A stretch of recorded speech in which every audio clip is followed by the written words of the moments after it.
Hello, sir. What's your name? Archit Lahoti. What do you do for living? So we are an infra company based out of Madhya Pradesh. We are currently doing all types of infra projects, which includes roads, buildings, bridges, irrigation, industrial, high-rises, as well as railways projects. So, ये contractors meet आपका experience आप बता सकते हैं? So I think the meet was genuinely very interesting, and this is for the first time we are looking that for any construction project, whether the client is a private client or a government department, they have organized such a proper invitation and a program like this, which actually instills confidence in the contractor community that yes, if you look enough, you'll find certain good potential projects with good companies and clients to work with.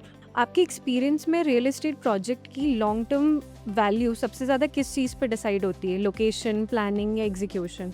So I think due to lack of planning in Indian real estate in general, I think the land parcel and its proximity to population centers as well as big either infrastructure projects or government offices or essentially business units would actually really help increase the value of the project. But what I see in future is that if there is proper focus given to the ancillary activities, like very few companies still in India do any green sustainable and architecture and sustainable development of projects, sustainable construction. So I believe personally that if this grows, then probably we'll look at a far-reaching increment in real estate prices, not just dependent on the location or just the design of the project itself.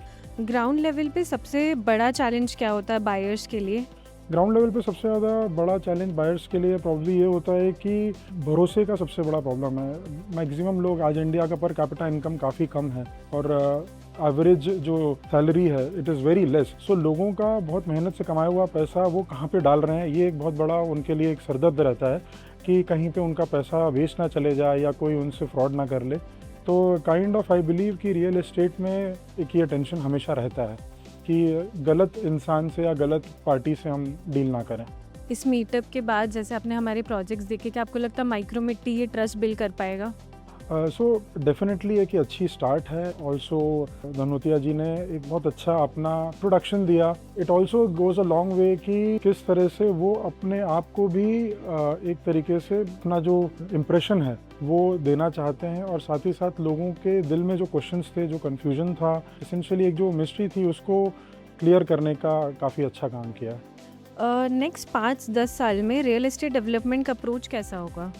Next 5-10 साल में real estate development का approach I do believe कि India की infra का industry थोड़ा सा पीछे चलती है चाइना और वेस्टर्न कंट्रीज से, not only in terms of the technology but also in terms of the land use and the overall planning of the projects themselves. So ये दोनों चीज़ों के इंक्रीज़ होने के साथ साथ पर कैपिटा इनकम इकोनॉमी की ग्रोथ के साथ साथ आई डू बिलीव कि रियल एस्टेट का मार्केट काफ़ी ग्रो करना चाहिए. Thank you so much. Micromitti is India's leading PropTech company, revolutionizing real estate investments.